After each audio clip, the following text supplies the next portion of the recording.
Thank you, everyone. Welcome to Oche Kitchen once again. We are talking about money matters today. Can you hear me? You're echoing. You're echoing. You have echo. Oh, okay. My apologies. Is it any better? Any better? You have echo. Okay, bear with me. Okay, bear with me.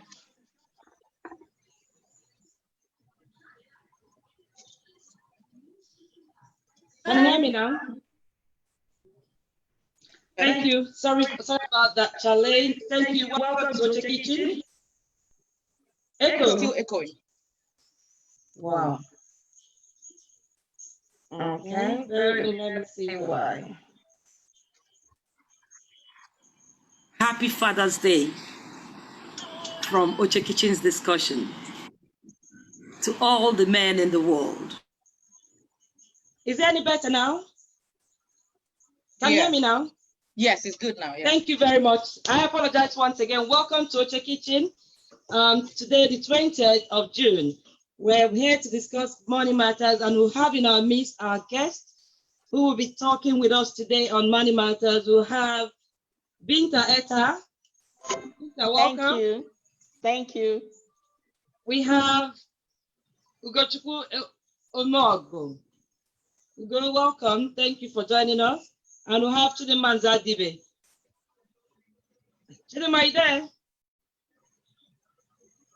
As if she can hear us. And just a brief, for people who haven't read our notices, Chidinma is a banker. She's going to give us a view on money matters. Binta is an insurance professional. She'll be talking us through that and many other things. And we'll have Ugo Omeogu, who is a mentor and a business consultant. So relax and enjoy the show with us.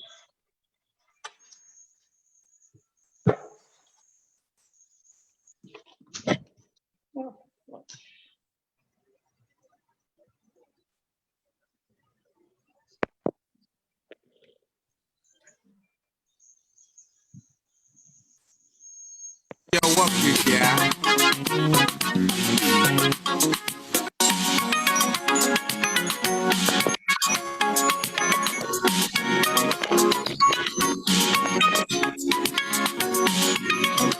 Hey, my friend, time now money. Make you not play with your work, yeah.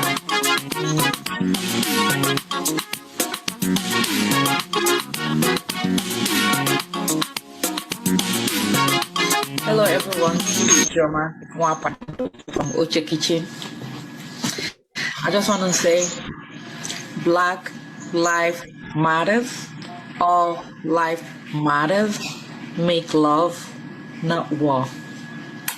Hi, my name is Winifred from Oche Kitchen Discussions. I just want to say that Black Lives Matter, be you black, white, brown, we are all one. Let's root out racism so we can make this world a better place. Thank you. Hi, this is Oche from Oche Kitchen's discussion. I just want to say Black Lives Matter. All lives matter actually. Let love lead.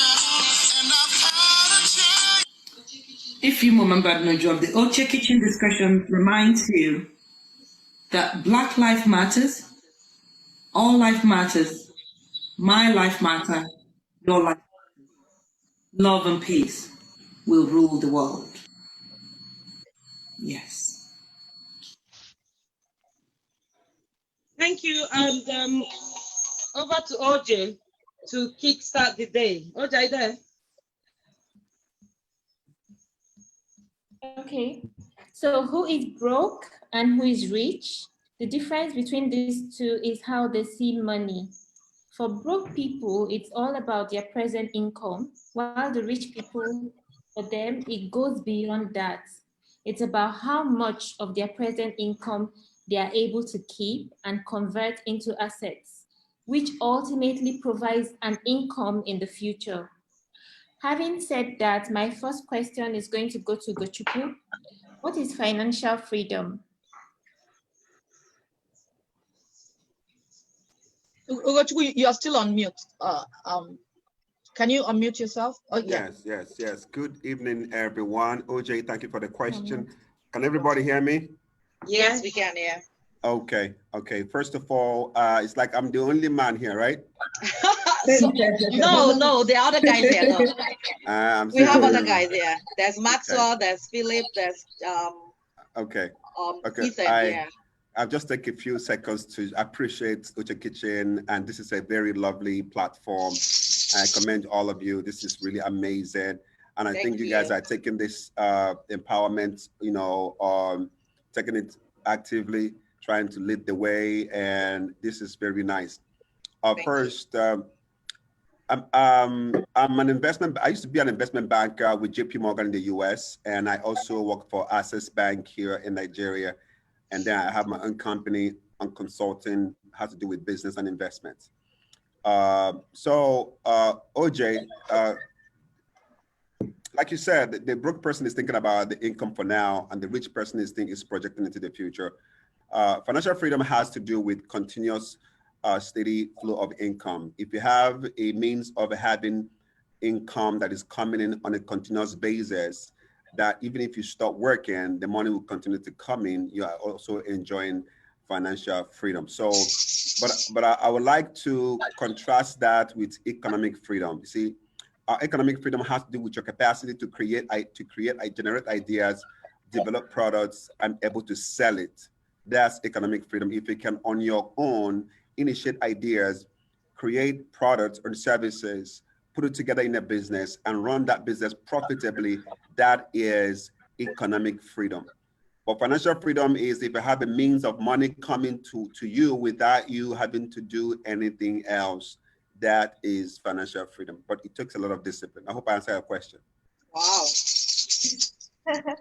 Thank you. Would you like to add anything, Chidinma? Yes, thank you very much, Mr. Ugochukwu. You said it all. Can you hear me? Yes, we can, yeah. Okay. Mr. Ugo, thank you very much. I'm glad to meet you again. You have taught me some time ago in Fidelity Bank, if you can remember. Oh, okay. So I'm very pleased and honored to see you once again. And thank you to the organizers of this Oche Kitchen. It's quite a commendable one, and I appreciate all my big sisters. So like Mr. Ugo said, financial freedom is nothing else than being able to manage your finances. That is taking ownership of its entirety. Thereby, you have a dependable cash flow that allows you to live the life you want to live. You know, there are some people that have a particular lifestyle in mind, but they are not able to, you know, have that lifestyle because they are limited with cash flow or anything that you may call it. So if you're not burdened with any piles of debt, or maybe you don't have any obligation out there that is worrying you or weighing you down. You live a life freely without being worried. That's financial freedom. And financial freedom takes a lot of discipline to achieve that. In having financial freedom, the first thing is that you have to plan. There must be a plan. Without a plan, you cannot be able to achieve that. And when you have a plan, the next thing is that you start having maybe additional income, like passive income. You know, some people work, but they don't know that it's important for them to make some investments, like in real estate and other stocks and dividends. So those incomes that come from that is the passive income that you add to whatever thing that you're earning day by day. That also makes you to have, you know, cash flows that you can play around with. And another thing is that you can also have emergency fund. Emergency fund is fund that you can always fall back at any given point in time. So when you have all that, you know, in your scope, you will be able to live any kind of lifestyle that you want, in as much as you have discipline in that. That is financial freedom. Thank you. Okay. Thank you, Chidinma. Binta, anything to add? Okay, good evening all. My name is Binta. Like you said, I work with Tensia Insurance. I'm an insurance professional. I've worked for over 12 years. Okay, now when you talk about financial freedom, they've said it all. You know, Mr. Ugochukwu have said it, Chidinma have really said it. But I'll just simply say that, you know, when you stop living from paycheck to paycheck, you're having a financial freedom. Oh, thank you. That's right. I am guilty of that, oh. Okay, so that brings me to my second question. And I would like to throw it to you first, Binta. How do you track down your expenses? Okay, for me, you know, basically I try to, my expenses, I try to, you know, okay, can I, okay, I can be heard. Okay, my expenses, I try to apportion percentage of my funds to expenses, because I found out that most of us, there's some things that we overlook that we don't even regard as expense, like the food we buy every day at work, like our phone bills, like all those things. They actually eat into our income, but we don't really take them as expense. Yes. So, but by the time you streamline what your expenses are and try to put income and try to put budget on them, you'll be able to track your expenses. For example, since you asked me personally, my phone bill, I said, okay, for the month, this is what I'm going to pay. And I put it as my phone bill and I start using it. I know that I'm not going to, my data, this is what I want to use for the internet. Like that, I'll be able to track my feeding and all that. I'll be able to track, you know, because I heard many people say, I don't even know what I've used my money to do this month. I just know I'm broke. What does that tell you? That you don't keep record on what you do. It's true. That's true. Ochugo, you're mute. Okay, go ahead. Thanks, Binta. Mr. Ugochukwu, would you like to say something to that? Oh yes, but I think Binta has actually nailed it. It's no brainer, you know, she's nailed it actually. What I have to add is how you do anything is how you do everything.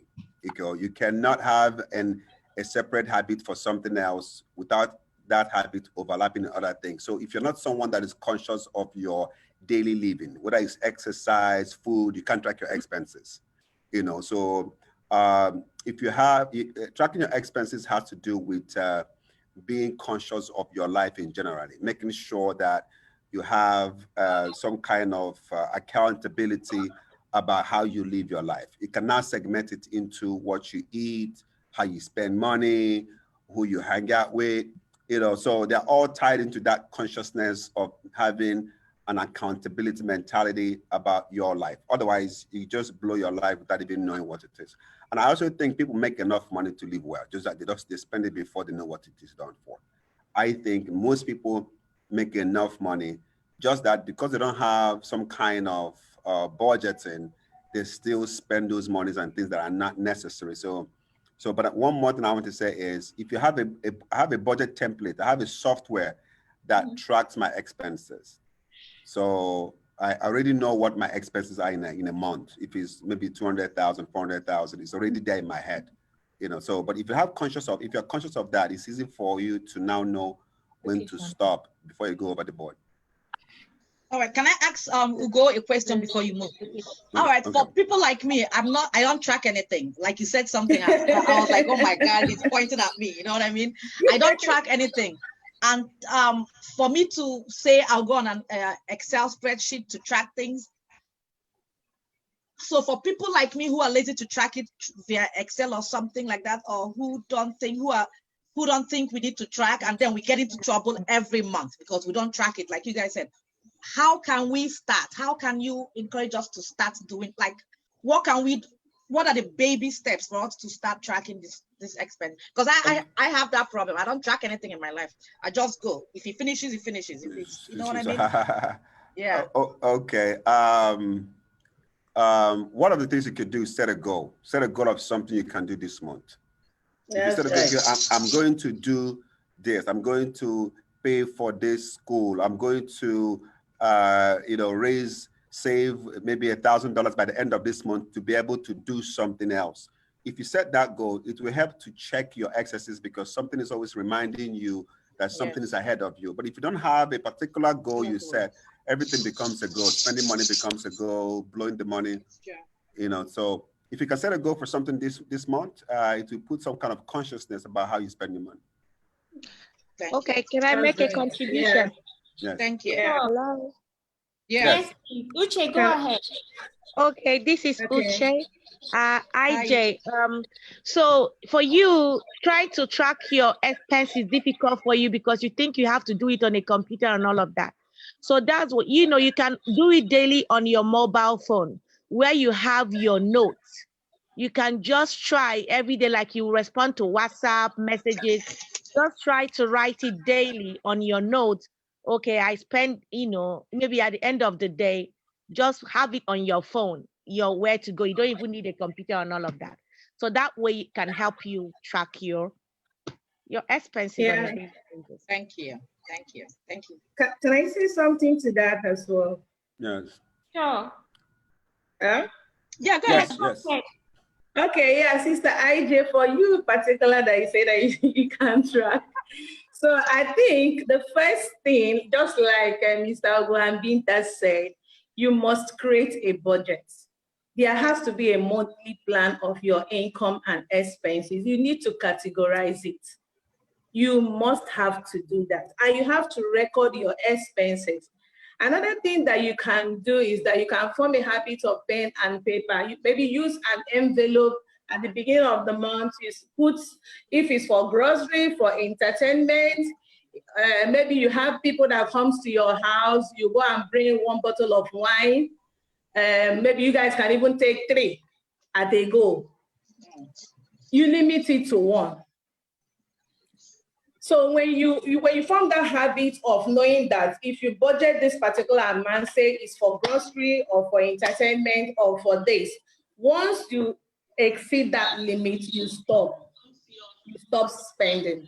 And you also have to form that habit of not being an impulse buyer. Not everything that passes by, you say, I see you doing that, I must get this thing. Yeah. So when you have that habit, when you form that, inculcate that habit in you, that is not everything that, because good things doesn't finish. You keep seeing good, and better things. You have to discipline yourself.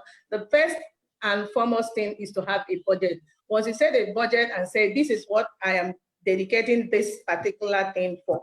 Once you get to that limit, you stop, back and go. Thank you. Can I add something Can here? I say something, please? Yes. Okay. Now, what I tell people that want to start, baby steps is very important. that in as much as you write it down, in as much as you try to track it, that you are not trying to make yourself unhappy because you're tracking your income. Yes. At the end of the month, you bring out your pay bank statement. We can go online and get our bank statement. Just try to review what you spent your money on. And now from those things, you say, what even from these things I've spent that makes me really happy? Because you're supposed to spend your money on things that make you really happy, so you'll be able to save on the other ones that you don't really care about. Yes, so like that, you will not be unhappy trying to save or trying to track your income. Yes. That's right. Then lastly, there's this money tracker app that you can use where at the beginning of the month you allocate different amounts or budget to different needs. And for every time you make an expenditure, you go back to the app and input how much you've spent. So as it's depleting and it's getting near the budget, your app keeps flagging you that you're just how you get notification on your phone. It flags you that you're getting to your limit or you're almost exhausting what your budget is for that particular need. Thank you. Thank you. Thank you, guys. I'll try. All right, Oche, back to you. Yeah, I'm sorry, before Oche continues. For those who have mentioned these apps, we'll be happy if you could give us link to this app and we'll post it on our on our page so people can tap into that resource. Thank you. Okay, does anyone else have anything to add or a question to ask? I don't think so. Go ahead. Okay. Yeah, in the absence of that, I'm going to ask the third question, and it's going to Chidinma. It says, how do you save for emergency when your income seems not to be enough for daily living?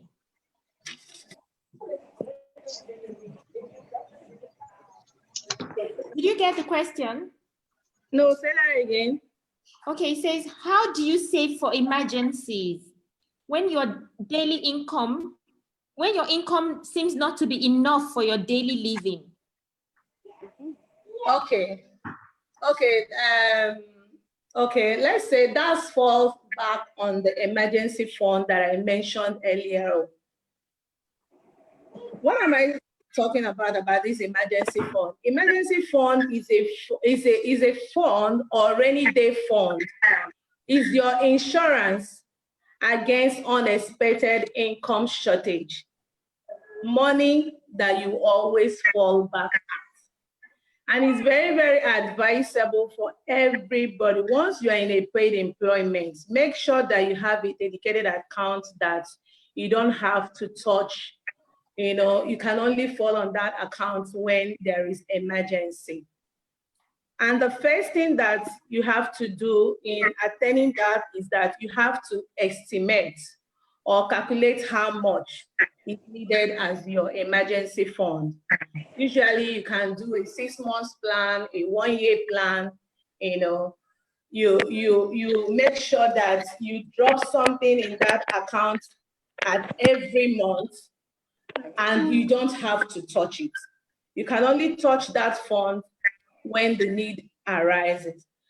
You set a standing order with your bank or do an instant transfer to move a particular amount into that account, such that even if you don't remember, the money will just go to that account. Then you also have to cut down. So you're saying even if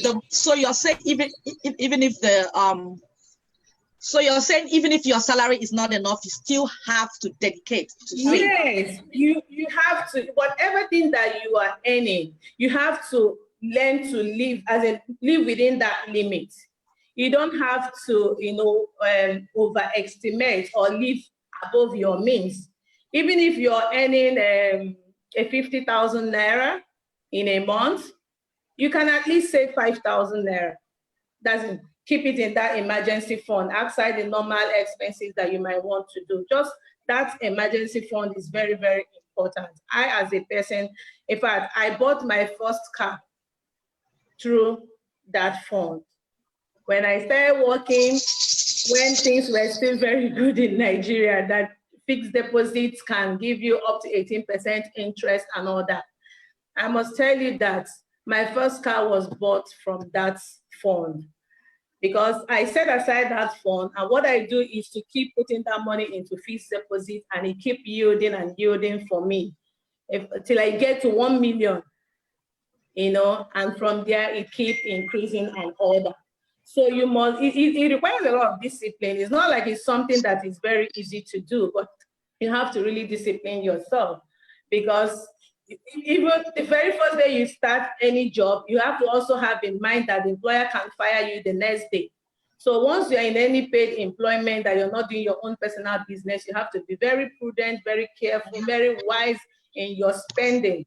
Make sure that you set aside emergency fund, because it will always help you. You have to make a very conscious effort. And also another thing that you can do is that, not some people, you know, when they increase their salary or they have a promotion, the next thing, maybe the person is using a saloon car. The next month, what comes to the person's mind, I want to have an SUV. Or maybe you have, you are living in a 2-bedroom house, and you know that that house is still very, very okay for you, because they just promote you or increase your salary. The next thing you want to do is to go and rent one mansion. No. If you start on that note, you will have a problem. You have to at least maintain status quo, watch it before you change your lifestyle appropriately. Thank you. Thank you. Thank you. Okay, can I say something there? Of course. Okay, even if your income is enough, is not enough. The truth is that we live in a life of uncertainty. You can't take that away. So will emergency come? Emergency must come.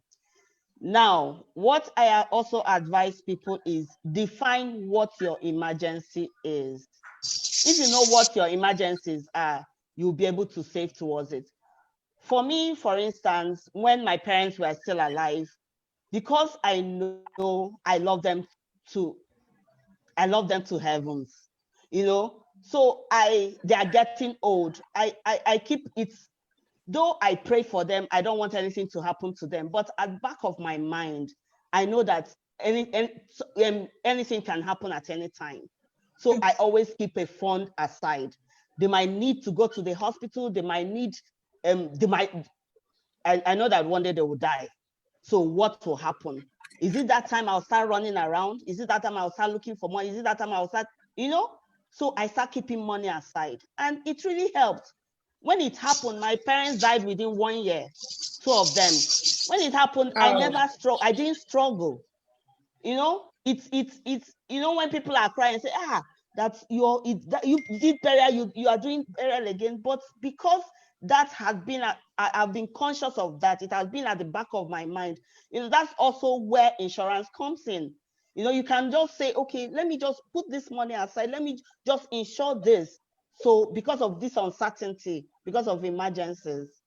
So, I mean, it's important, very important.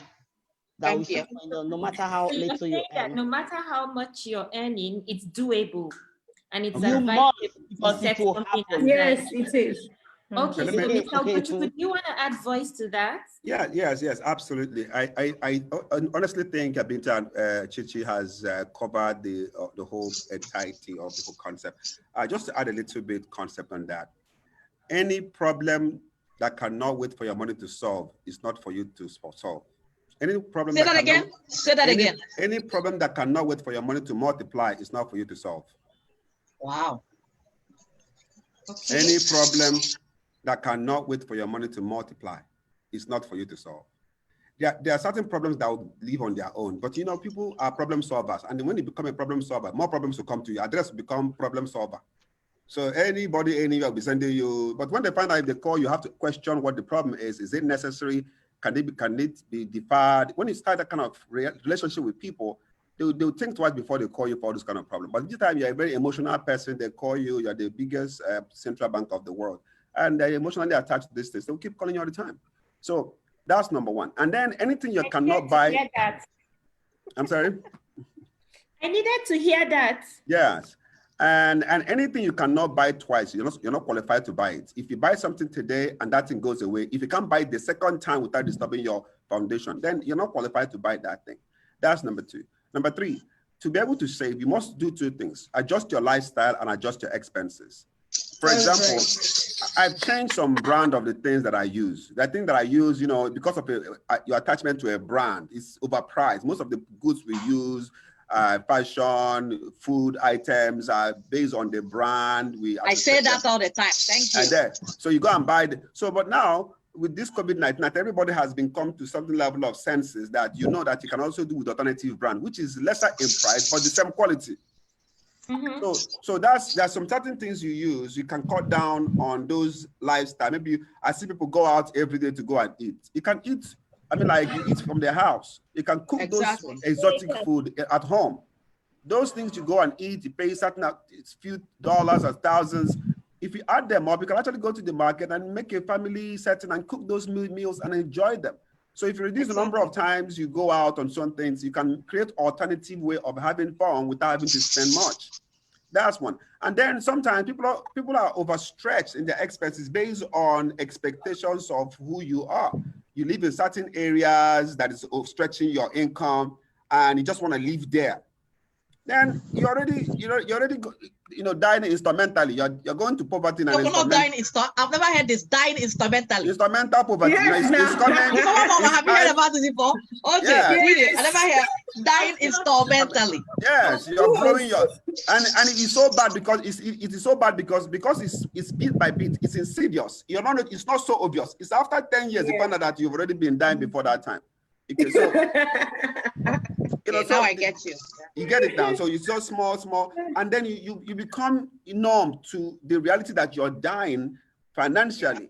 So certain places you live, if you really want to save money, for example, I give an example. I know this is a global, everybody's from all over the world. If you live in places like, say, for example, Lekki or VGC, and your rent is like, say, 4 million.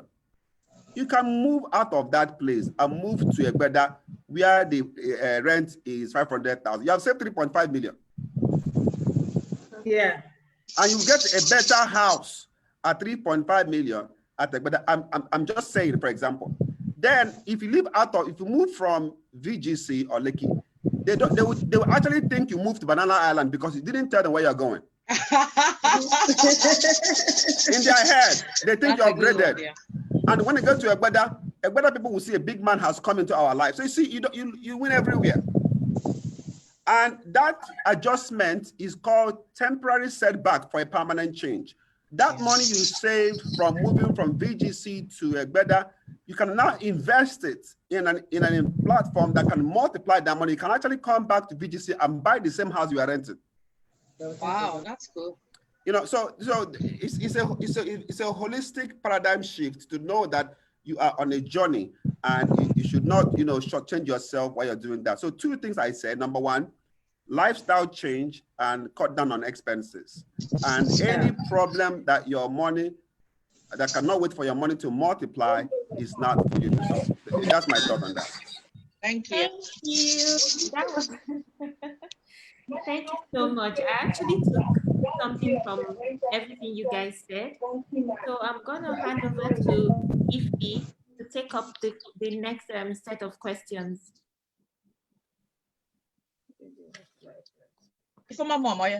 You unmute yourself. I know. Thank you very much, everyone. We've been having fun and learning a lot within a short time. I have. Let's take 1 minute of a commercial break, then we'll return for my own questions. Thank you.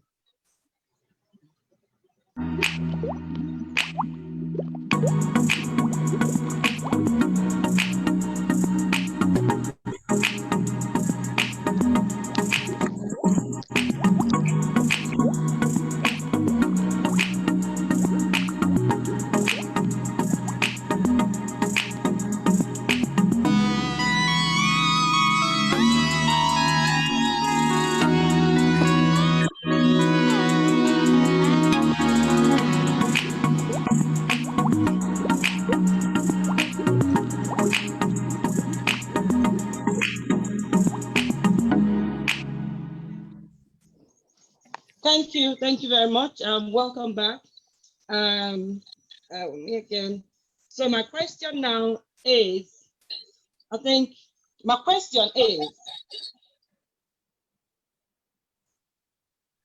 Can you hear me? Yes, we can. Good. My question is, how do you deal with debt? Both a private debt or bank or credit cards? Debt in general. Can we start with Chidinma? Do you want to start? Because we've not said bank. Talk to us about it. Okay. Okay, talking about how do you deal with debt? Okay, be it personal or business.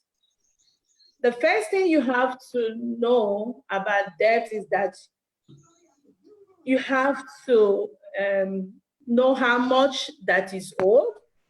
When you ascertain the amount that is owed, the next thing is to create a monthly bill calendar. You have to pay the debt each month and avoid allowing it to accumulate.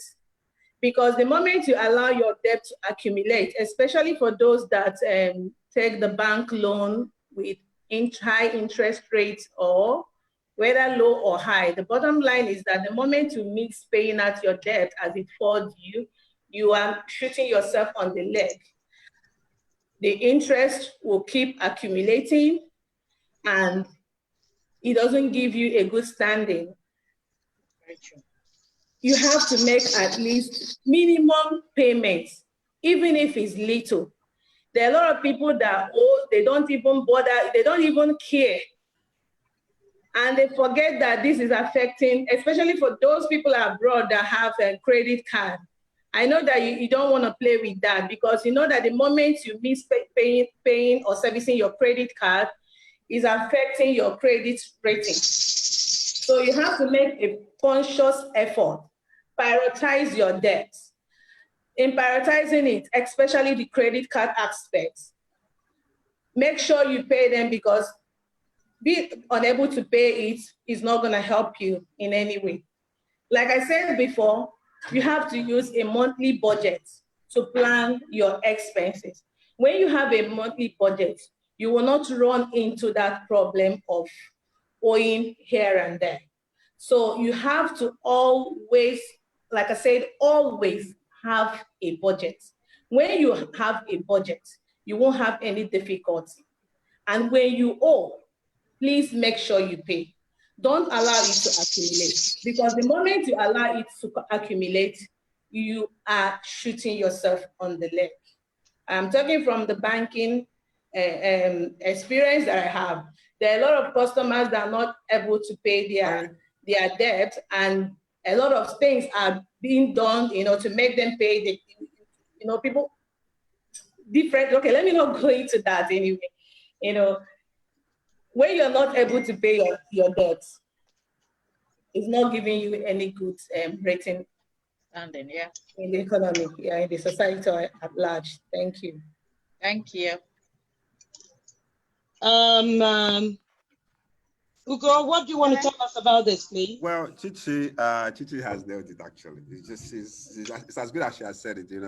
Basically, you have to know who you're owing, how much you're owing, and then make sure you make at least minimum payment to that debt all the time so that you don't incur the wrath of getting debt collectors to come to you and stick to it. But one of the best ways to manage debt is to avoid it. But you can't really avoid debt, as it were. Nobody can. So you have to categorize the two types of debt you have: bad debt and good debt. If the debt you borrow to buy a car, buy gadgets, buy consumables, that's really bad. But it's debt that has to do with paying for your house, paying for assets. It's a debt that I have a lot of those ones that, you're always paying for properties or things that that they're going to appreciate and you can now sell them. That's fine. But for all in all, if you have debts, what Chichi said is fine. Know who you are owing, know how much you're owing, make a monthly calendar and just service it accordingly. If you have any issue or shortfall on your income, call the people ahead of time. Have some kind of relationship, discuss it, see if you can rearrange the payment. If it's too much, they can adjust it, split it into further instrumental payment. So it's basically what Chichi has said. Okay, thank you. Okay, Binta. can I add something? Okay. Yeah, Binta, go ahead. Actually, I wanted to ask you, can we insure this debt? Okay. Tell us about it. Okay, let me start. Basically, debt, I see debt, which is, I feel that what debt is for, is supposed to be a tool for a financial success, although people abuse it these days. Now, that brings us to the difference between a rich person and someone that is broke. A rich person uses slares with their, how you slay in Instagram. That's how they slay with their debt, because they use it to build an investment that will grow their cash flow. While a broke person will use their debt to now enrich that rich person. You go and buy something from that rich person to enrich the person. That's why you keep getting broke. Now, apart from what Chichi and Ugo have said about how you track your investment and everything, you also have to think of what triggers you into debt. Like what Ugo said before, if you are living in Lekki and your income is not meeting up, why staying there? Why not move where your income can sustain? So what is that thing that triggers you into debt? You need to, everything you will do, you need to go to the root. You need to eliminate. You start eliminating that. Because when you don't attack anything from the root, it's still there. One day it will come up. Thank you. Okay. Thank you. For what Ifoma said, if we can insure the debt, yes, you can actually insure your debt. Not the one you collect directly, not this one you collect from Oche.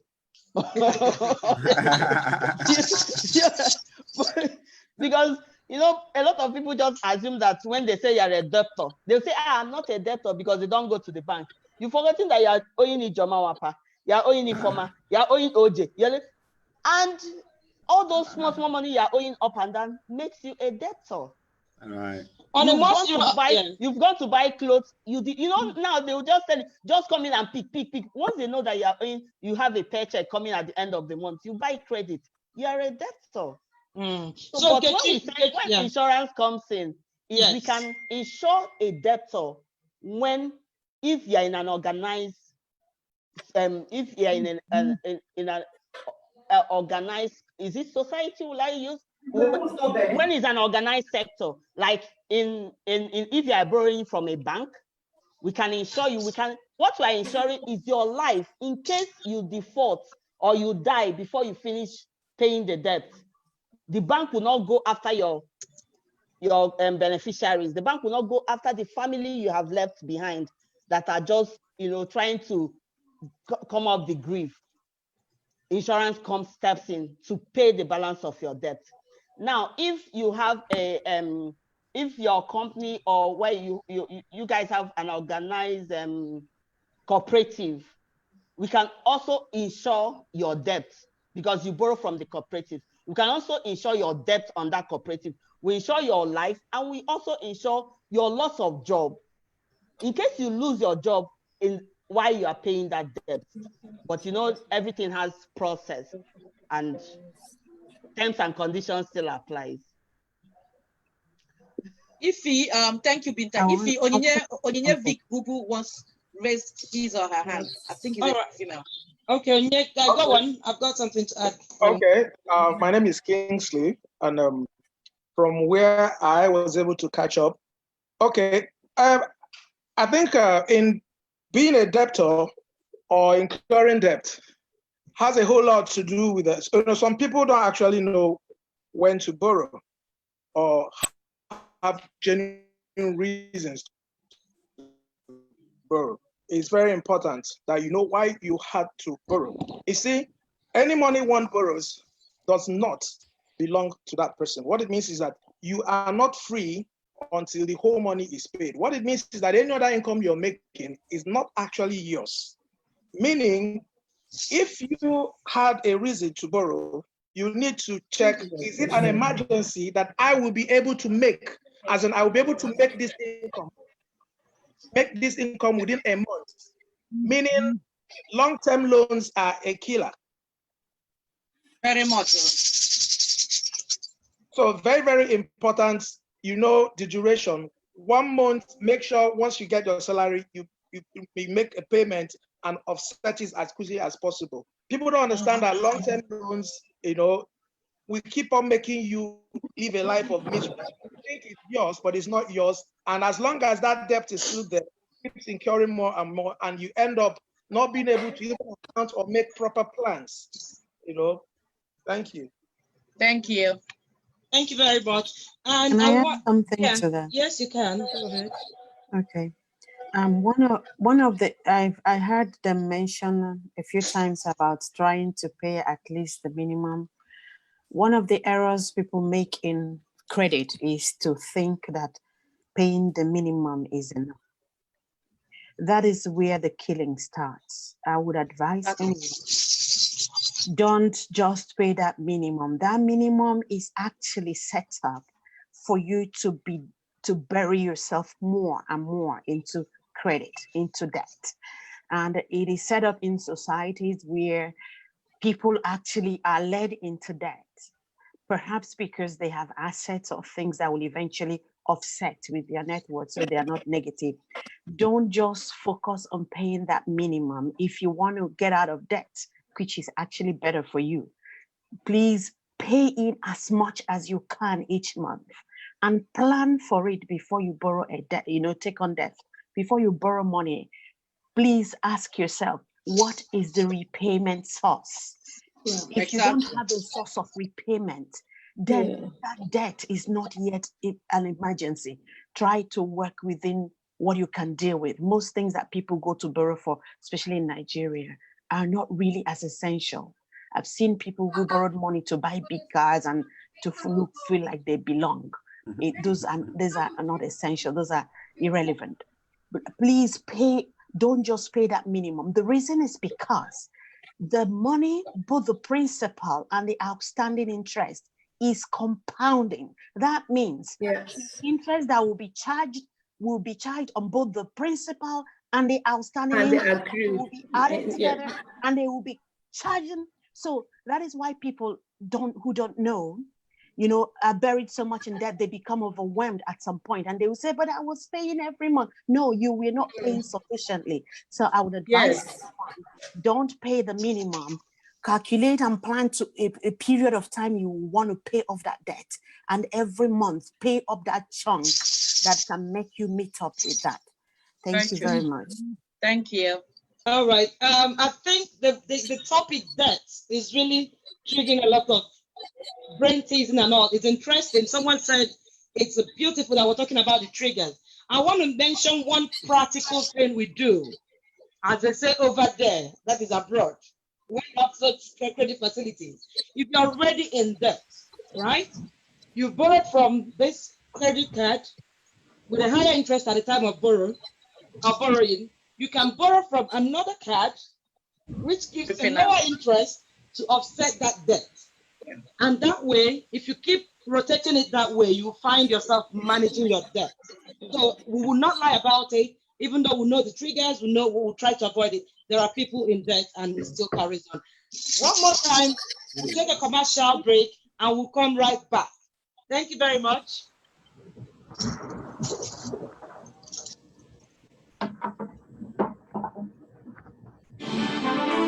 Natura International, shipping, clearing with a difference. Natura ship to all parts of the world. Part of our services are work on your behalf in searching and finding equipment, truck, cars, machinery until they get to their final destination.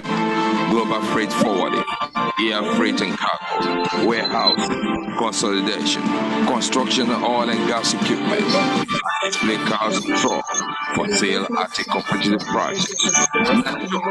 Natura International. It's only a professional in that field that can advise you and give you the best. Thank you very much. We're back again, and we'll take the next question.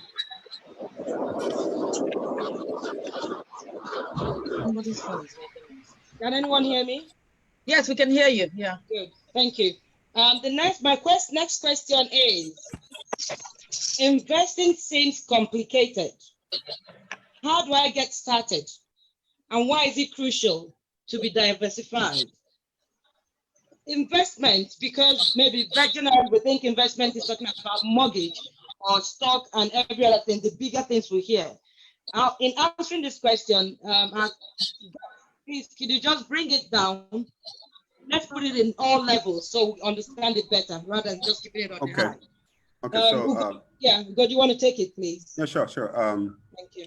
Okay, so let's create some kind of an understanding, a contract. First of all, business is anything you do that brings money to you. If you go out there, go to work, create ideas, sell it, is business. As far as you're the one developing the concept, putting effort, and money is coming into you. Investment primarily is anything your money does that brings money to you. I don't know if you get that. Yes. I mean, to bring it on the basic level, anything your money does that brings money to you is investment. So before you can go into stock, index fund, hedge fund, types of investment, but I need you to know that when you're working in your business, working on your job, and you make some kind of money, as far as you are the one that created the value, contributed time, that money is income. It's not a profit. But when the money is set aside and is put in another type of business, and that money generates income, that income to you is profit. So you cannot say you have made profit in your business when you are the one doing the work. You've got only remuneration, a payback for what time and energy you put in. You can only say you have made profit when your money is somewhere else without you adding more brain or more energy, and that money brings income. So I needed us to make a differentiation between profit and income, profit and income, yes. So it's important to invest, very important, because at some point in your life, you're not going to be able to go to work anymore. At some point in your life, you don't have the energy. At some point in your life, you're not going to be able to contribute. You wake up in the morning at the age of 50, 60, you cannot do anything again. Your money is supposed to be taking care of you at that time.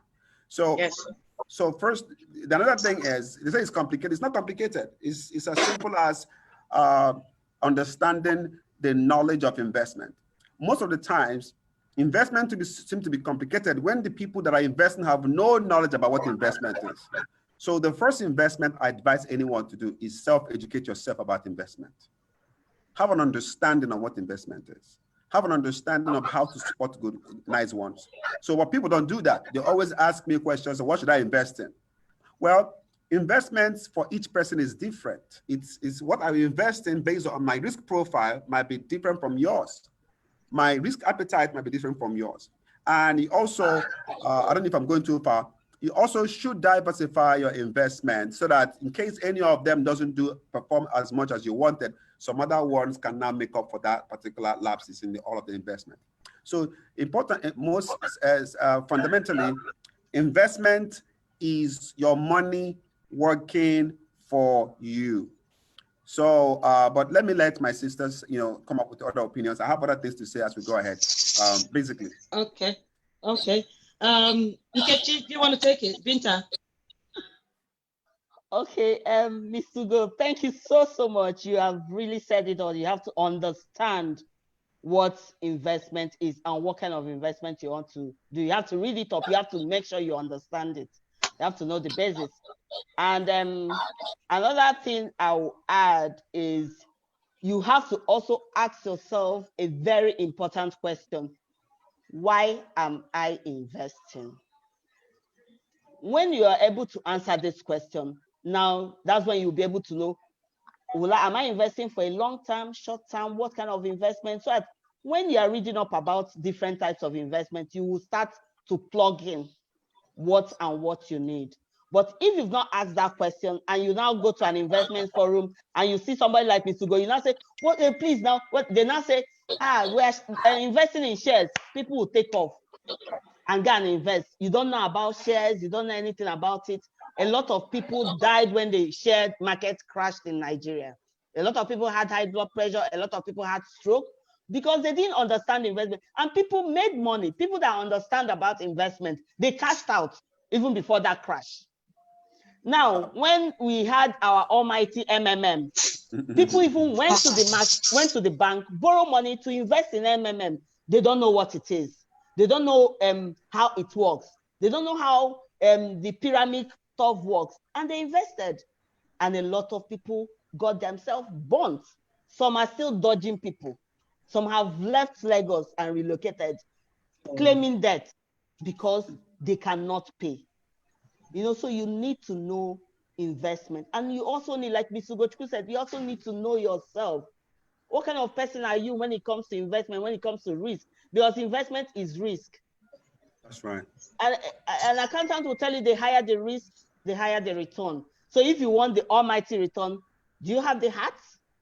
Or are you like me? Please, what I want is Ishegum. If one talks to the walls, give me Ishegum. I vote for you. I vote for you. Let me Kukuma go. I don't want stress. You know, so are you that kind of a person? So you have to also understand all this before you jump into investment. And just add up a little bit to what she said. You know, investment, if you really want to, there's a long term and short term. Short term could be for cash flow. The reason why you're putting your money in this business is that at least every month it returns you cash. And the fundamentals in investing, make sure you have your living expenses. Should something go wrong, you're not going to die. Yeah. Sometimes greed for quick return at a short period of time make people put their life savings into an investment because something huge is promised. And once that money has left your hand, you cannot control what happens after that. Okay. And then there are categories of investment you can put. There are about 4 that I have. That's why I put it in 4 categories. The first one is fixed income investment. This is when you have like treasury bills. Chichi, you're there now. Eh? Yeah. Treasury bills, bonds, yes, all those ones are safe, but the returns are not much. They can do, yes. I don't know how much you guys are charging, how much it is right now. Sometimes it was 6%, 10%, 18% for a whole year. For a whole year. But those bonds are backed up by government. Even if it fails, government will print money and give it back. Okay, so those are safe. So for such things, you divide your money into like either 30% for a particular type, 20% for a particular type, 40% in a particular type. But the reason why I'm saying it in the general terms is each person, you must do an investment profiling before you put your money. Something happened some years ago. I put in an amount of money in a particular investment. Someone saw me and saw the amount of money I put there and said, go, if you put in this amount of money, I want to put my money. I said, do you know whether that money is 1% of my money? So let's assume I put $200,000 in an investment and you want to go and take $200,000 and you are working in share and that's all your money for the last 25 years. If that $200,000 goes, maybe 10% of my actual net worth. If it goes, I can just say no problem. But you, that day, you're going to wake up your ancestors and then begin to bury yourself. You know? Your village people. Yes. So for fixed income, which is safe investment like treasury bills and all of that, no brainer. You should put a lot of money there so that at least to hedge against inflation. Because sometimes certain investment, if you keep your money without investing it, inflation can reduce the value of that money. Which means 2 years after, you still have 10 million, but it cannot buy what 10 million could buy 10 years ago. So you invest to hedge against inflation. That's what I call growth return investment. This is money, it has a high risk, but it can give you a lot of money. You can put in a small percentage. Because that maybe small amount of money can give you a fortune. At the same time, it can disappear. So I encourage people to take high risk investment, but a small fraction, because that could be the light bulb that can change your life. But then if the money goes, you're still okay because something is somewhere else, okay? And then you have dream investment. This is, you want to buy that car. You can put money aside and the money will be like what Chichi did. The money is compounding, the interest is compounding. You're looking for— Mama. Yes, then. Basically, you have such diversifications to make sure that no matter what happens, you still have a safe landing, basically. All right, thank you. Chidinma, do you want to add to it? Yes, they have said it all. Binta, as my Isiego, I really like that aspect. Mr. Thank you very much for giving an in-depth knowledge of it. The first thing is that you have to have a very good understanding of the investment that you're going into. Then, if you're unable to do that, the best way you can as well do that is to use the professionals in that field. Because the professionals will guide you, they will help you with your buy and sell decision. If you don't know what the market is trending at the particular time, they will help you and tell you the particular one to go to. For stocks, you use the stockbrokers, the treasury bill, you go through the bank. They will guide you and give you the best investment options that are available at that particular time. So I think that's the best thing to do when you're unable to understand the investment procedures and all that. Just engage the professionals. They will help you better, in addition to what my co has said. Okay. All right, thank you. Yeah, thank you very much. Okay, Ugo mentioned a few things I wanted to ask about the types of investment. Yeah.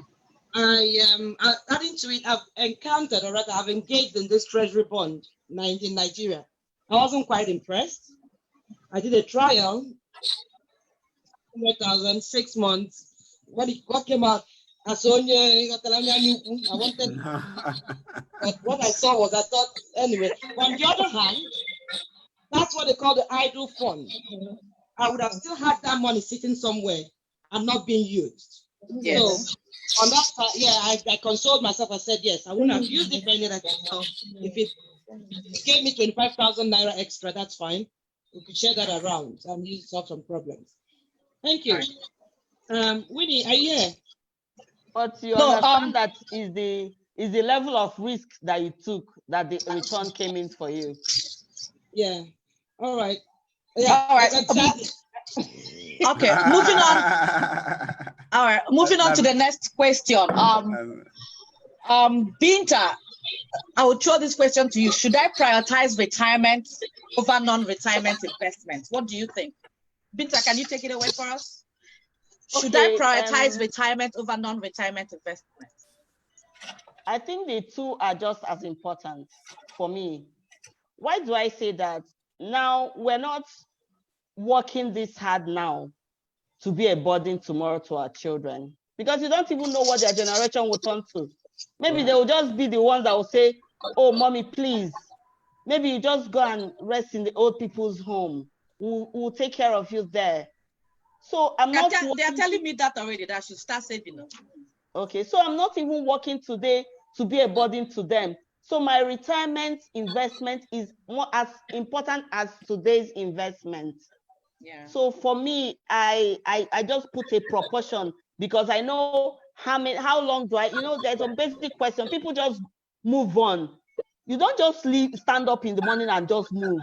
You have to have a plan. How long do you have to work? What's your plan? Do you want to work? Do you want to stop working when you can't work again? You have to have all those plans put in place, and you consider that. So it's based on that timing that you decide on your investment, on what you are saving, on everything you are doing. Yeah. Even on your life insurance is based on that you consider all that.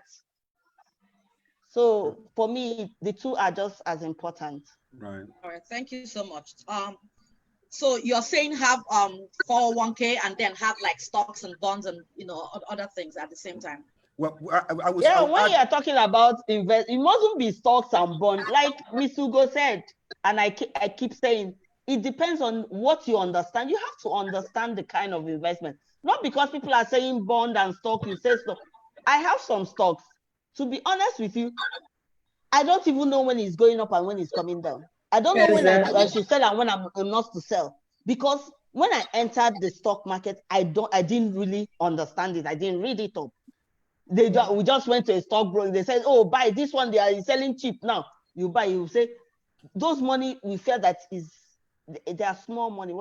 Now they've crashed your dividends. So sometimes you just see a lot in your 1,000 something. They've paid you dividend. You say, what is this money for? Because we didn't understand. But people that understand stock, they are cashing out.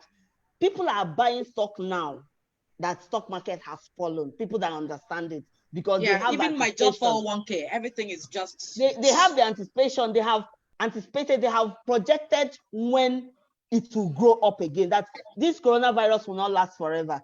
That after coronavirus there might be a boom in the economy. That's true. So they have projected. They have know the stocks that they have positioned themselves into. So that when there is a boom, they sell off.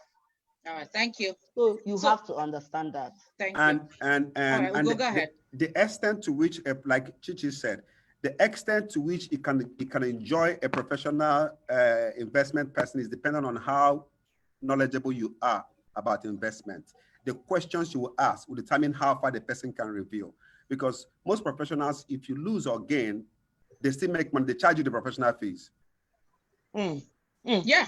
Yeah. If you lose, they charge their for fees. you to cash out, you pay taxes. Yeah, but if you take pre-taxes, if you prepare your taxes, if you're not knowledgeable about anything, your ignorance becomes the market for the person.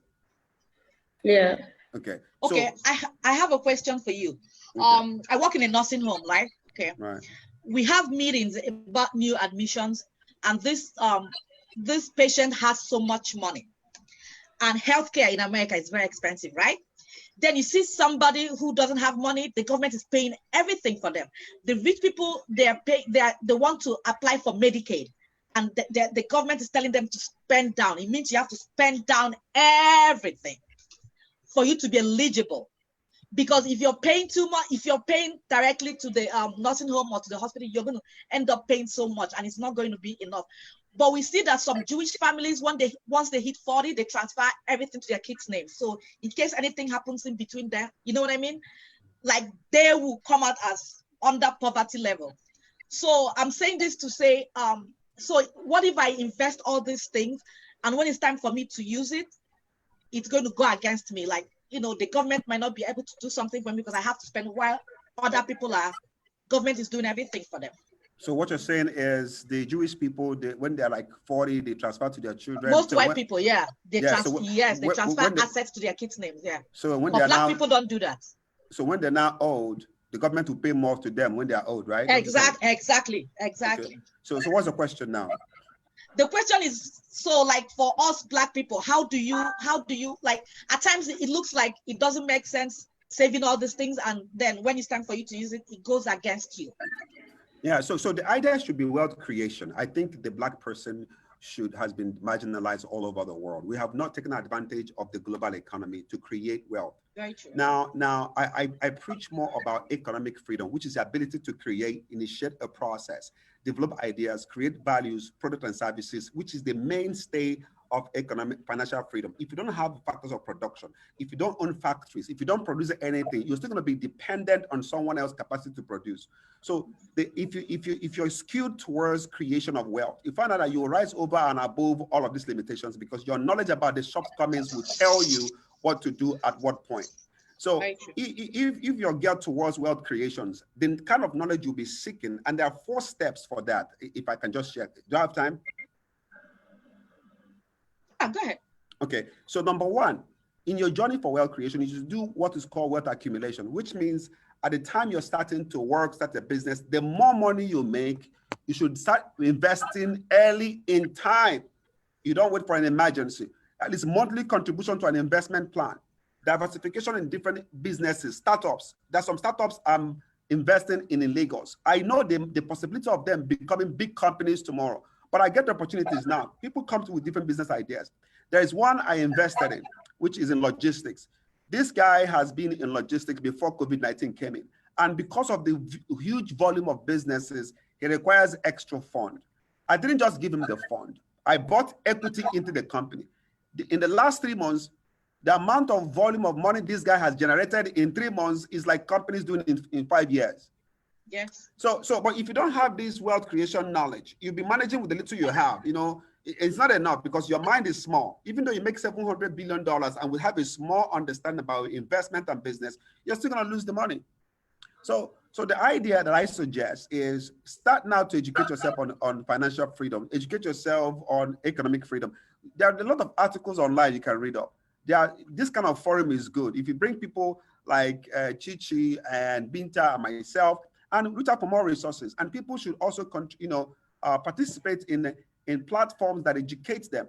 And then I recommend books like Kiyosaki, Retire Young, Retire Rich. Okay, if you can get that book, very nice book. If you start reading that book, you'll be so shocked that some of these things has been there for 100 years. True. So the level of knowledge you have on wealth creation will determine the type of strategy you apply in managing your fund. Thank you so much. Yeah. All right, Chidinma, do you have something to say? How do I prioritize retirement and non-retirement investing? Okay, for me, I don't think that you have to prioritize them. Both of them can actually work, can be actually done concurrently, because retirement savings account is one that you can only access when you're no longer working, which is just a percentage of your basic housing and transport allowance, as the case may be. So, but when you have other investment, that is why it's good to have multiple streams of income. When you have other investment, you always have something to fall back at. You didn't have any problem. So both of them can be done concurrently. I don't think it's good to prioritize it. That is all right. I think you guys said it before too. Yes. Okay. Yeah. All right. The next question. Can I say something? Sorry. Can I say something? Ugo? Yes. A word of advice for me. I think his name is Millions. His name is Millions, Mama. Millions. Ukunde. Okay. Don't confuse me. Like I said, I think I'm one of the youngest in this meeting today. Okay. Come to my house and confirm it. So I'm over 40. Is it too late to start investing or applying this wealth creation strategy? What you have is, how do we start? The first now I encourage you, give yourself 3 months to 6 months. Say, I'm going to understand the basis of investment. Start putting money in your brain. Say that again. Start putting money in your brain. In my brain. Start educating yourself. Don't be quick to jump into an investment from anyone who will not benefit from your progress. All right. Thank you. You get the point now. So yes. If you can start now, maybe after this session, I'm going to give some books you're going to start reading. Okay, let's read first of all, read The Richest Man in Babylon. That's one. Read The Secret of the Millionaire Mind. That's two. Read Jewish Phenomenon. These three books, Jewish will walk. Jewish Phenomenon. You will be shocked at some of the things you wasted while you still have the money. You see, suggestions become useless when decisions are already made. Suggestions become useless when decisions are already made. If you have blown the money before the investment idea comes, what's the point? So why don't you put the money in self-education now and begin to grow your mind, educate yourself, expand your mind. Yes. Every penny in your mind, in your hand, you see the value before you spend it. And some of these things we're talking about, some people's neurological pathway, their brain is spending. So I can tell you all I want about investment. You will not invest because your brain pattern is spending. So I give you 1 million to invest. You blow the money before you remember you're supposed to invest. But if my brain pattern is investing, if you give me 10 million to go and enjoy, my pattern will invest it before I remember I'm supposed to enjoy the money. So it's more of a thought process. It's more of a conditioning. So you can listen to me all you care. But if your structure, your orientation does not support investing, if you don't have the knowledge, you still be scared in the midst of a beautiful opportunity. Oh, so Ugo, you just fall my hand. There's my little sister, Uche Nani. She's here. She's always putting that in my head. Seats. You have to, yeah. So you need to educate yourself. Yeah. It's very key. It's very key. It is. It's very key. Once you do that, once your brain pattern is rewired towards investing, if I give you 1 naira, you already see the money. You see 2,000 naira in the 1,000 naira I gave you. You won't eat it. Yes. You will find a way to put it. And when you understand there are certain investments I can put money now and make money. By tomorrow it's too late. If you come in, you will lose money. So you can't say, oh, he's invested in this business that is working. The next day it's already not, the conditions are not the same thing anymore. You're going to lose a lot of money. So to shortchange that is being aware of what investment is, the conditions that are affected, the factors that lead to those particular investment being viable at the time. If you don't have that, you'll be at the mercy of professionals as well. It's true. All right. The next question is not late. It's not late to start. Yes, no, awesome. Yes. But start with here. All right. So the next question is, assuming we can afford to have all these investments and stuff like that, how often should I check my portfolio? Is it something, because we have these apps now, Alibaba apps that you can do. So how often do you check your portfolio? Is it once a year? Is it every 6 months? Can you shed light on it? Well, I mean, take your own financial in your hand. You know, if you're very knowledgeable, some investments, like some are long-term, you already bought into the equity of the company. You don't have to worry about that because you're not trading. It's not something that happens. You're checking the fluctuations or you're not speculating. Some investment, you have to monitor it almost every month or some are trading on. It just depends on what it is. It goes back to education. to know which one requires what type of monitoring. But I know Binta and Chichi will add more light on that. All right, Binta, can you go ahead? Please, question again, sorry. Chi, I'm coming to you, okay? Please, can you repeat the question? Oh, the question is, how often do I check my portfolio? Is it like monthly, yearly? How often? Oh. Because like you said, it crashes, it goes up and down so that we don't go crazy. Yeah, when you understand and you have your target. So investment is like a project too. So you have to constantly know how, because I might be checking every month because I understand what kind of investment I'm doing. And if you are checking what every month, it's not working for you. Maybe you are supposed to be checking every day. So it depends on the kind of investment. And if you are starting into an investment that you don't really know, you need a professional to speak to. You need to speak to a professional to guide you so you'll understand it and know how to follow suit.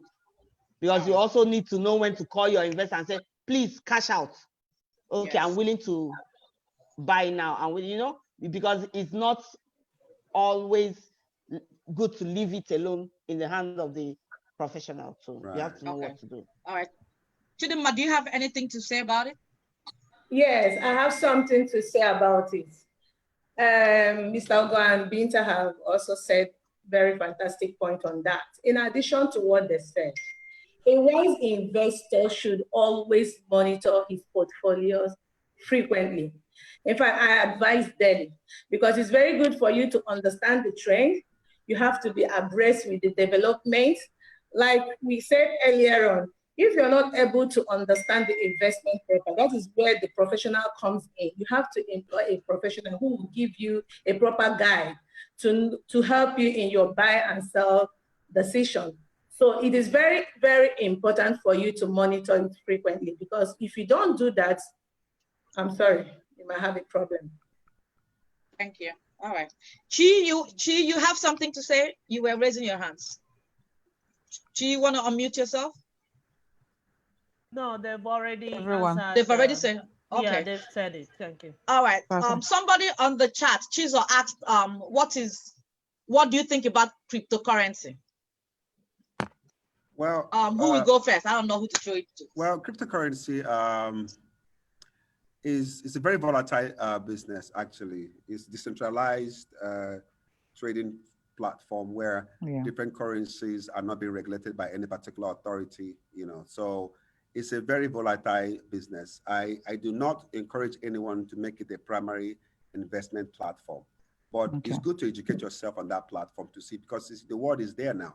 But it's something that you don't have to put your money, that if you lose it, you die.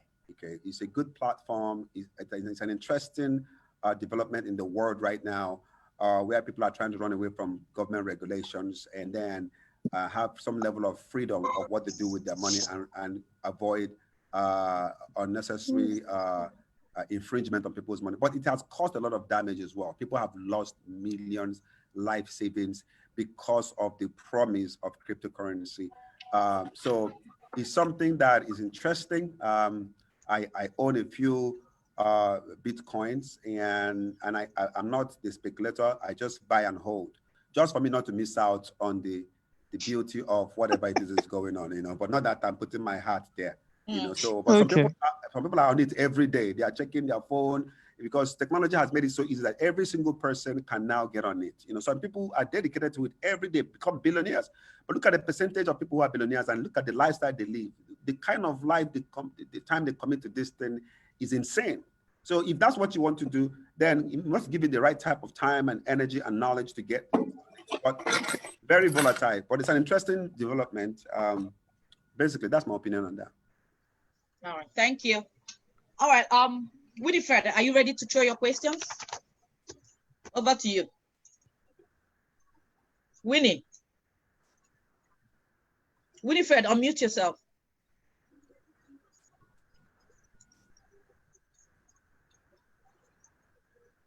Okay, go ahead. Okay. Hello, everyone. Okay.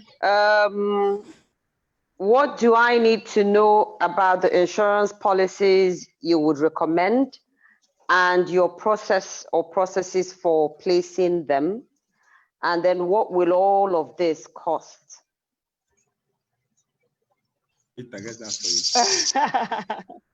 Okay, thank you, Did I repeat Winifred, the for that. question? No, I heard you. Thank you very much for that. All right. Go ahead, Binta. When you are talking about investment as it relates to insurance. Binta, can you hear me? Can you? Yeah, I'm talking. Yes, she's talking. I'm talking now. I heard your question, Winifred. Thank you so much. Okay, I'm trying to say that when you are looking at insurance as it relates to investments, you are looking at basically life insurance. Now, there are different life insurance that you can take up to as it relates to investment. But one thing is very important for you to know is that different life insurance cover you for different things, but most importantly, your life. Now, there's some that will cover you for your life, and they are also like an investment for you. They're kind of savings. So you are targeting a particular amount of money. Maybe you say you're targeting a particular amount of money in 10 years. But you know, there is a lot of uncertainty. That's why there is insurance.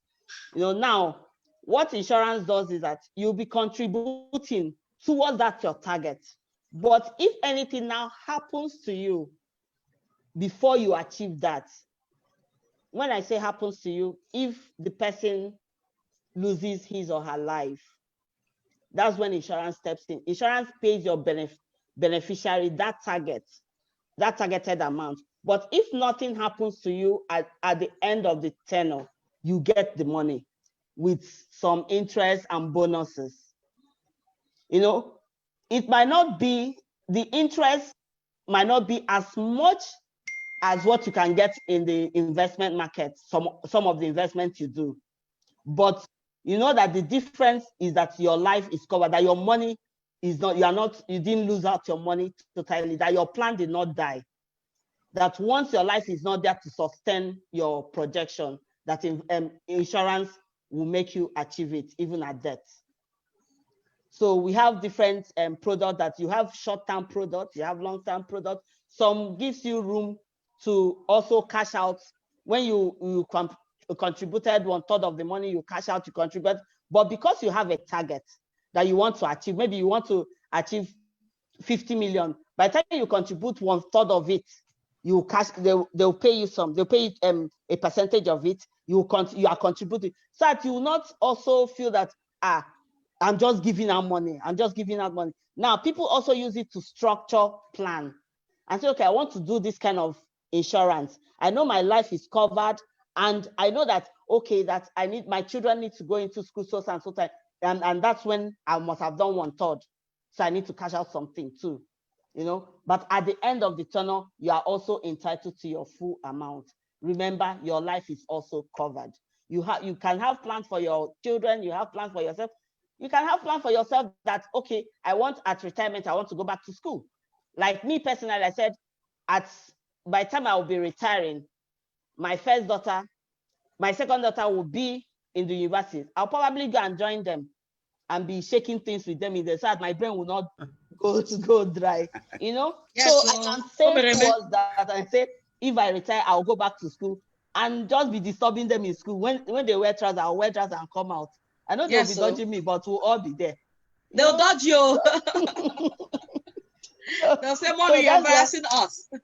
You know, but when you ask of how much you're going to pay, there's certain requirement to to take an insurance policy, which has to do with your age, your targeted amount. So all those things. But I'm willing, you know, after the Oche Kitchen discussion, to share my email address, you know, for anybody that wants a further discussion, a further advice on how they can benefit from insurance. I mean, it's an advice I can give. When you're ready, you come back. But I mean, it's something I can do for the Oche Kitchen discussion at no cost, to give that professional advice free. We love you. I have a question regarding something you said. Email address. Okay. Yeah, Binta, I have a question. You said when you pay 1/3, are you cashing out at your own?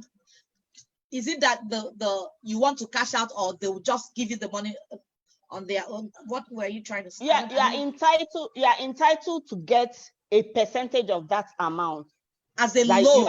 As a loan, or not as a loan. Not as a loan. You are entitled to get it.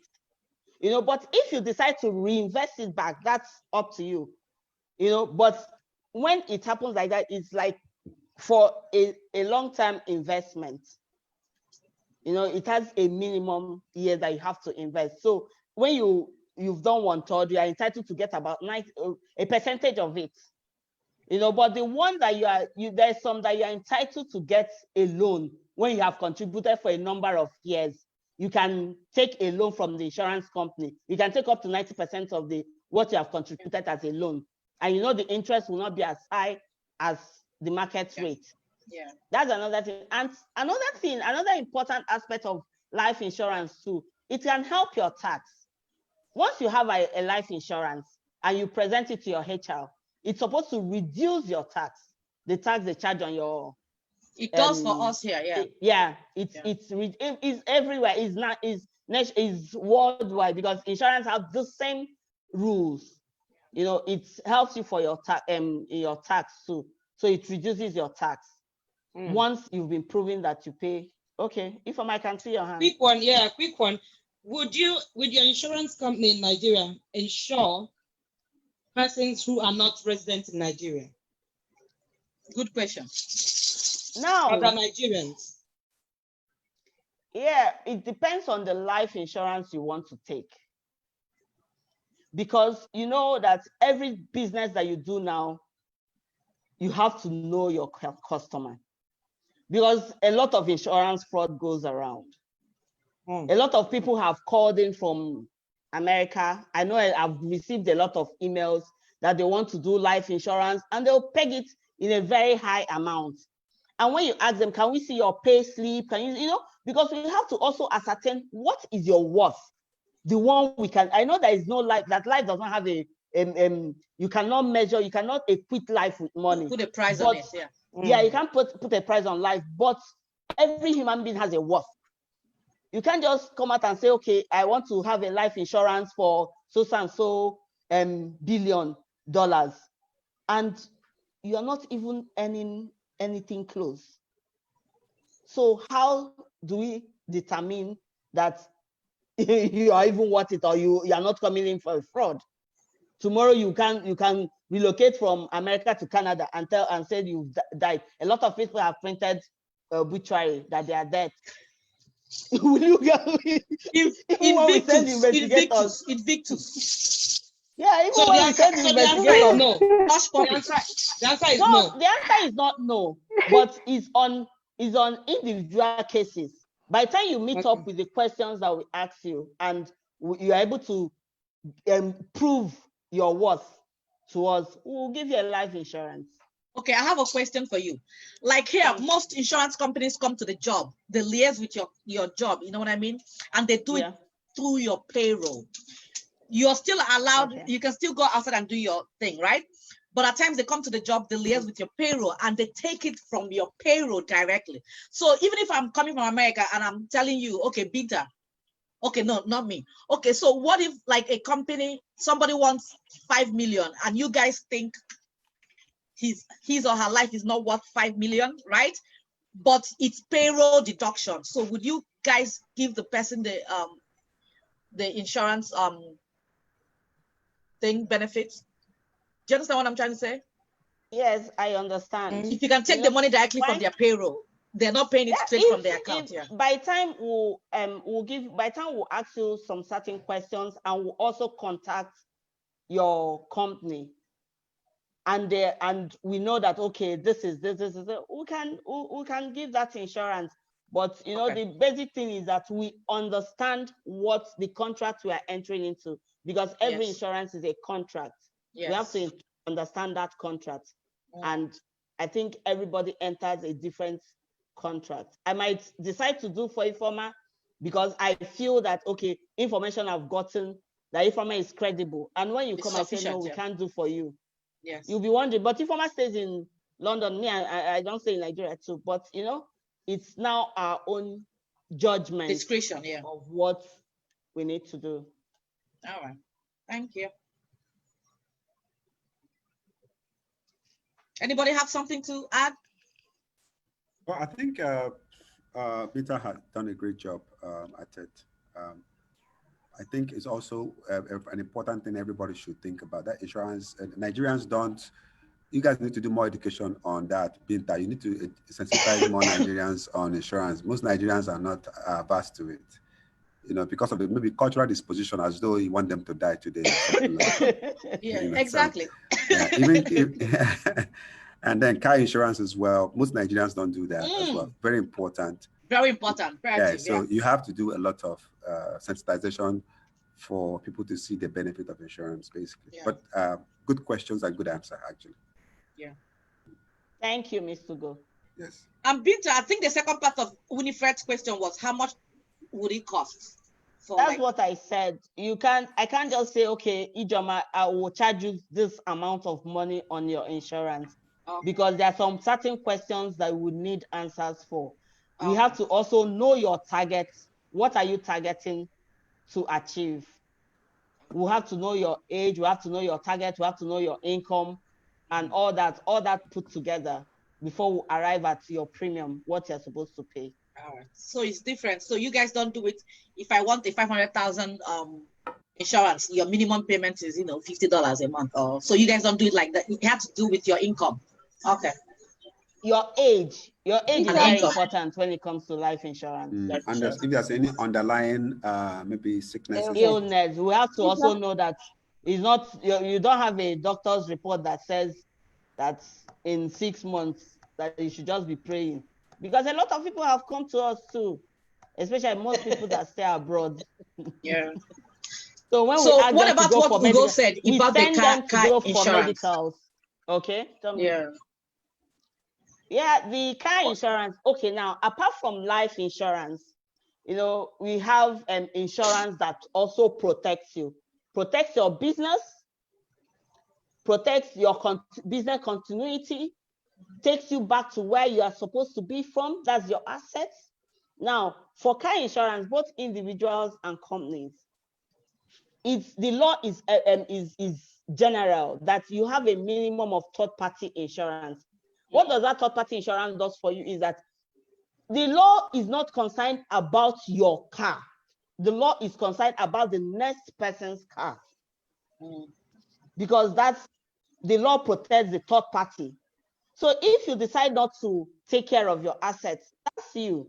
But the law wants you to take care of the next person's car when you're on the road. So that is the minimum requirement. Like Mr. Ugo said, a lot of Nigerians like the shortcut. Even the third party goes as small as 5,000, but they will prefer to get a fake one and pay 1,000 naira and pay 1,004. But the good news is that there is a website that every car that is insured in Nigeria is logged in there. Wow. If I'm looking for your car now, I just need your car registration. Once I type it in there, I'll know if your car is insured or not. Beautiful. I'll get a kind of information about that car. So that's how some people that have been using the fake one being caught. Now for your household, the insurance covers your household. You have your house, even if it's not your own house, the content inside. Now a lot of things are happening. It's raining heavily now. People are complaining water is entering their houses. Yes, yeah. I know there's someone that we did insurance. This is a life story. We did insurance for the person. The person have actually done insurance for over 3 years. Yeah. He said, Binta, I'm just dashing you guys money. And he stopped. Hey! Last year, water just entered. That's what he has never experienced before. I know. Lord. It happens all the time. Everything damaged.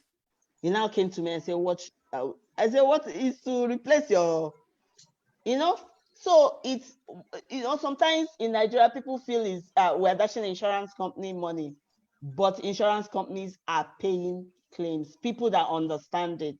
they are benefiting big time. Now, apart from your house asset, even your business, as small as your business is, it's important for any business to continue. Business continuity is very, very important. As small as your business is, you won't want anything to happen to your business and you will not be able to continue. Insurance can even cover the rent your business you are paying in where you are doing your business. That in case anything happens, if the house is burnt down, it's not your building. You are just a tenant there. But insurance, if you have done insurance, if you have taken up insurance on your rent that you've paid in that building, insurance covers it. Insurance will come to your rescue. As the owner of the building is trying to cry and sort out, insurance will just single-handedly and take you away from there safely. That is so good. Like angels. You know, it's people that understand that will know that insurance people are just angels on earth.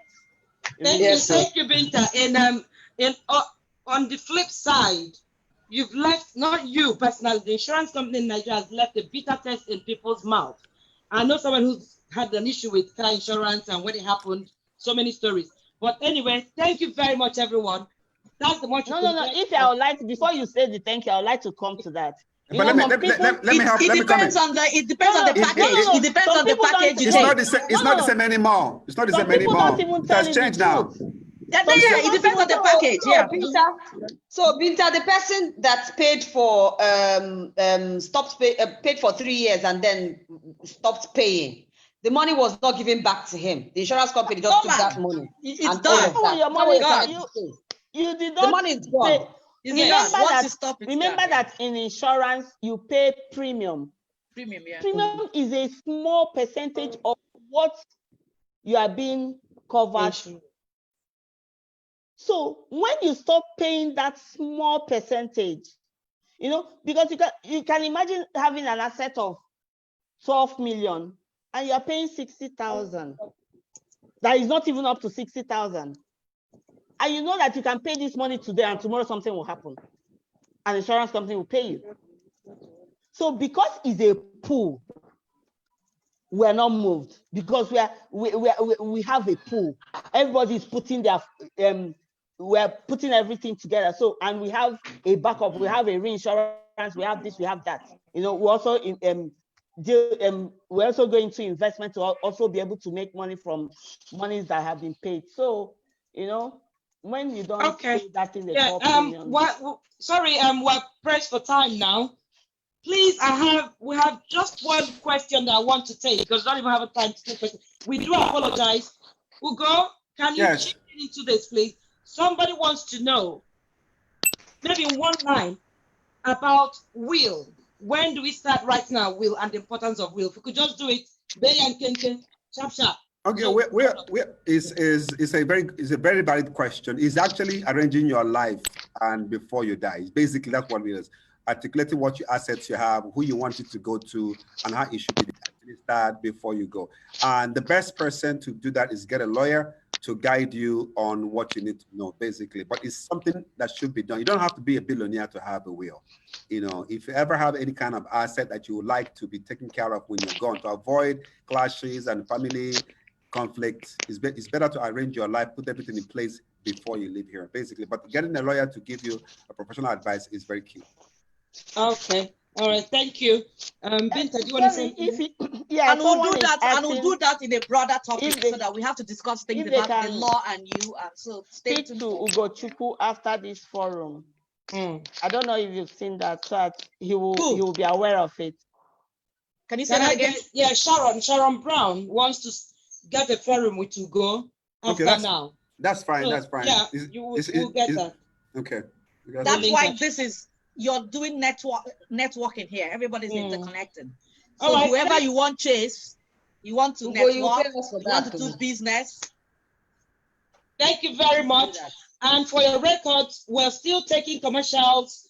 If you want to advertise on this page on Saturdays, please contact Winifred.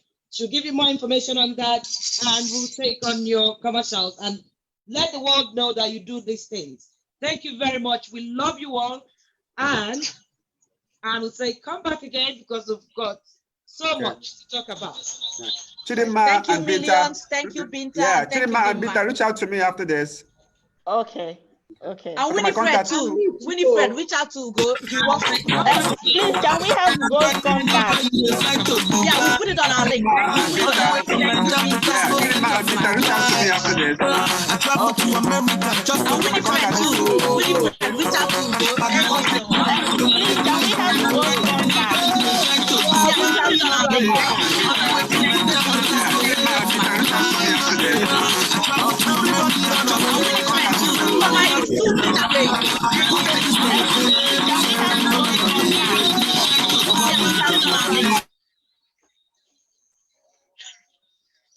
If the song get echo. I know. I don't know where the other one is coming from. About that. If DJ Gina We don't know where the second one was coming from. Okay. Thank you, guys. If DJ Gina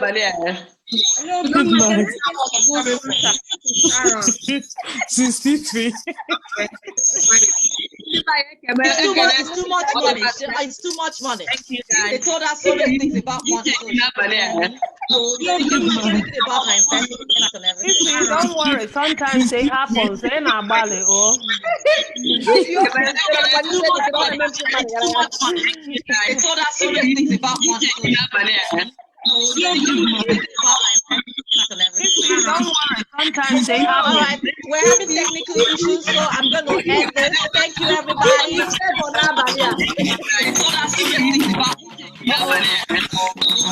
Finally got it.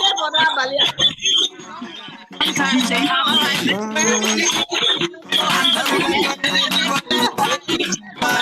Thank you, guys. Bye-bye.